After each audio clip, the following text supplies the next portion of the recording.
This is the Core Air Mini Purifier by Levoit. It's got a nightlight, and there's the model if you're interested. This is how to replace the air filter. This is a pretty simple one. Doesn't matter if it's on or off. Go ahead and unplug it and tilt it upside down. You've got to turn this counterclockwise. You can't grab right here because it's all one piece of plastic. You have to grab on the bottom. I will do that with my knees. Turn that and you just lift up. Oh, yeah, you don't want that to happen. I'm gonna have to clean that up, but hey, they're working. What we do is we wipe that up.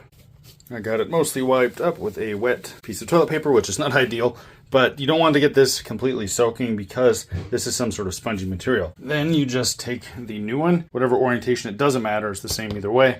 Go ahead and put that on there. Then you take this after you have cleaned it, because this is also gross. Put that on, and then you turn it clockwise. Once that's on there, just give it a little lift and make sure it doesn't come off. Flip it back over and plug it back in.